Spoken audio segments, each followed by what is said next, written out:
थे, आज वही प्राउडली कहते हैं कि हिंदी है हम वतन है, हिंदोस्तां हमारा, हम बुलबुलें हैं इसके, ये गुलिस्तां हमारा, सारे जहां से अच्छा हिंदोस्तां हमारा। ये कश्मीरी की ज़बानी आप हर बच्चे से सुन रहे, हर बच्चा आज यही सुना रहा है। शुरुआत से वो वहाँ पर रहना ही नहीं चाहते कश्मीर पाकिस्तान के साथ। वो जब से हमने सुना है वो इंडिया के साथ, इंडिया के इत्तेहाद में है, इंडिया के हमें रिस्ट्रिक्शंस नहीं है किसी भी चीज़ की। ये 370 के बाद ही हुआ है।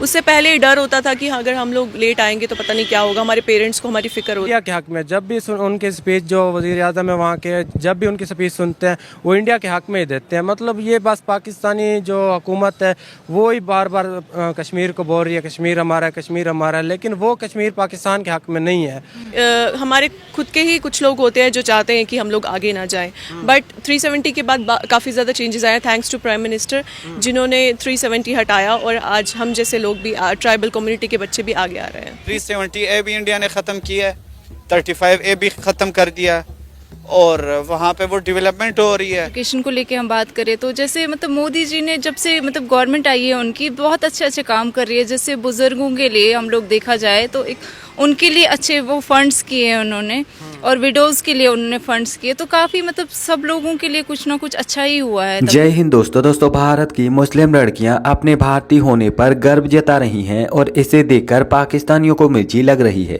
तो शुरुआत से वो वहाँ पर रहना ही नहीं चाहते कश्मीर पाकिस्तान के साथ।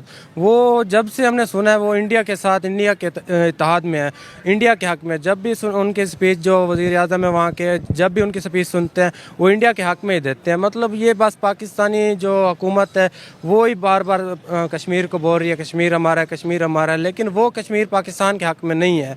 बस मैं ये कहना चाहता हूँ। तो फिर क्यों हमारी सियासत उनके साथ जो है ना मैग्नेट की तरह चिपकी हुई है? वो तंग आ गए हैं और हम भी कश्मीर कश्मीर करके अब हम भी तंग आ चुके हैं। इन्होंने अपने ज़ातियात पर मसला ला लिया कि कश्मीर हमें मिलना है, बस मतलब वो इंडिया वाले चाहते हैं हमें मिले, लेकिन इन्होंने अपनी ज़ातियात पे ये मसला ला दिया कि कश्मीर हमारा है, हमारा था और हमारा ही रहेगा। क्योंकि अब दरअसल हाल ही में भारतीय कश्मीर की बेटी तस्लीमा अख्तर, जो कि यूनाइटेड नेशन में ह्यूमन राइट कश्मीरी एक्टिविस्ट हैं, तो उनका हाल ही में आए एक इंटरव्यू में कहना था कि हम हिंदुस्तानी हैं और हिंदुस्तानी होने पर गर्व करते हैं। तस्लीमा अख्तर का आगे यहाँ पर कहना था कि कश्मीर हिंदुस्तान का हिस्सा है और इसीलिए आज के समय कश्मीर इतनी तेजी से विकास कर रहा है कि कश्मीर की बेटियां IAS ऑफिसर बन रही हैं। कश्मीर में आज के समय बड़े बड़े ब्रिज, चौड़ी चौड़ी सड़कें, राष्ट्रीय अंतर्राष्ट्रीय स्कूल, कॉलेज और साथ ही साथ बड़ी बड़ी अस्पतालें बनाई जा रही हैं। इतना ही नहीं, भारत सरकार कश्मीर की संस्कृति को भी बढ़ावा दे रही है और साथ ही साथ जो कश्मीरी लोगों द्वारा निर्मित लोकल वस्तुएं हैं उनको भी दुनिया भर में एक्सपोर्ट कर रही है। तस्लीमा अख्तर आगे यहाँ पर कहती हैं कि कश्मीर पूरी तरह से बदल चुका है और अब आज के मॉडर्न कश्मीर में आपको वो लोग नहीं मिलेंगे जो कि पाकिस्तानियों की तरफ से दिए गए पत्थर और हथियारों को हाथ में लेकर भारत विरोधी नारे लगाते थे और भारत को तोड़ने की कोशिश करते थे। और इसीलिए कश्मीर पूरी तरह से बदल चुका है, क्योंकि आज का कश्मीर आपको पूरी तरह से सुरक्षित, स्वतंत्र, आजाद और विकसित देखने को मिलेगा। तस्लीमा अख्तर की इन बातों को सुनकर पाकिस्तानी लोगों को मिर्ची लग रही है और उनका यहाँ पर कहना है कि तस्लीमा अख्तर कोई कश्मीरी लड़की नहीं है, बल्कि वो वास्तव में मोदी सरकार की एक एजेंट है जो कि मोदी सरकार की तारीफ कर रही है।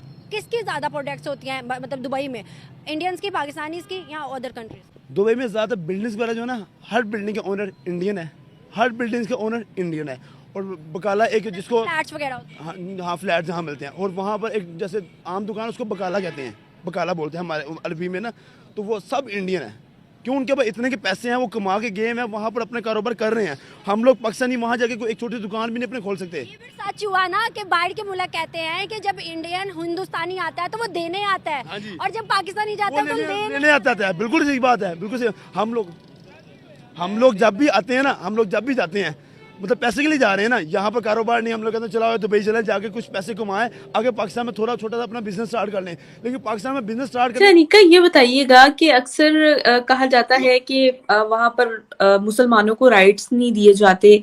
आप ये बताइएगा, आप मुस्लिम हैं, कश्मीर में श्रीनगर में रह रही हैं, तो क्या रियलिटी क्या है वहां पर? क्या सर्कमस्टांसेस चल रहे हैं? क्या यंग यूथ, जो मुस्लिम यूथ है वहां पर, क्या उनको आजादी है और वो किस तरह जिंदगी गुजार रहे हैं? थोड़ा सा हमारे व्यूवर्स को गाइड करिएगा।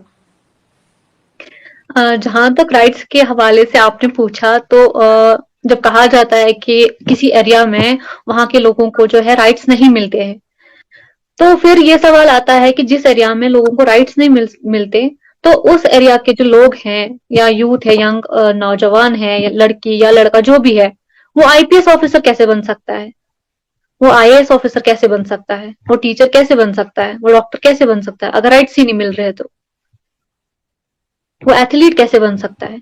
तो ये सवाल भी तो आते हैं। अगर राइट्स नहीं मिल रहे हैं तो फिर ये सब इन सब शोबों में तो वो जा ही नहीं सकते, क्योंकि वो राइट्स नहीं उनको मिल रहे और वो आजाद नहीं है, वो बंद है कमरों में। तो फिर ये डॉक्टर्स और इंजीनियर जो बनते हैं, ये कौन है फिर? जैसे मैं आपको कुछ एग्जाम्पल्स दूंगी, सिर्फ कुछ एग्जाम्पल्स, मैं आपको नहीं बताऊंगी ये कौन है, ठीक है? आप खुद से सर्च करें कि ये कौन लोग हैं। नादिया निघत, इशरत बशीर, इंशा बशीर, सादिया तारिक, तजमुल इस्लाम, उवैस याकूब, शारिया मंजूर, ये मैंने आपको सिर्फ 7-8 नाम बताए। आप जाके देखिए, ये कुछ स्पोर्ट्स में काम कर रही है, आप देखिए। और ये सिर्फ 7 नाम नहीं है, वहां यहाँ पे एक मतलब बहुत बड़ी लिस्ट है जो हम गिनवा सकते हैं।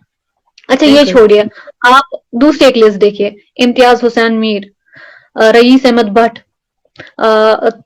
ताहिर अशरफ, ये एक लिस्ट है।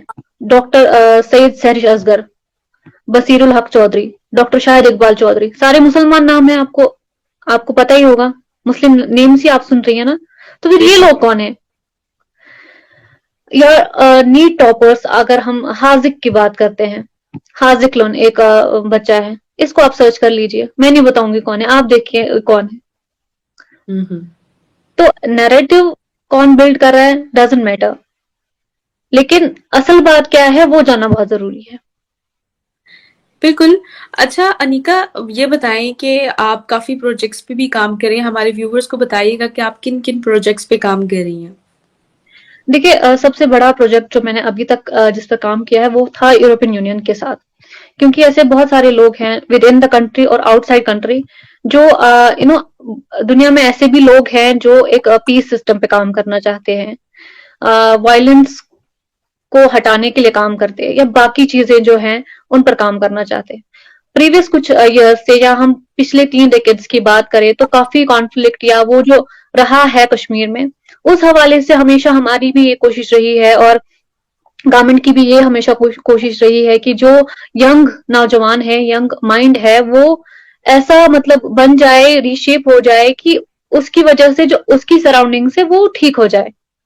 तो यूरोपियन यूनियन के साथ मैंने जो लेटेस्ट प्रोजेक्ट किया था वो था यूथ के रिलेटेड, यूथ एंगेजमेंट्स, जहां पे हम यूथ के साथ इंटरेक्शंस करते हैं, उनकी लाइफ रिबिल्डिंग, रीशेपिंग करते हैं, उनके साथ ब्रेनस्टॉर्मिंग सेशंस करते हैं, उनकी बातें जानते हैं, वो कैसे अपने लाइफ को सेटल करना चाहते हैं। तो ये सबसे बड़ा प्रोग्राम था जो मैंने 2 साल किया, जिस पे काम किया, और 2 साल के इंटरवल्स में मैंने काफी सारे एक सीरीज ऑफ वर्कशॉप्स किए अलग अलग तरीके से। तो ये एक बार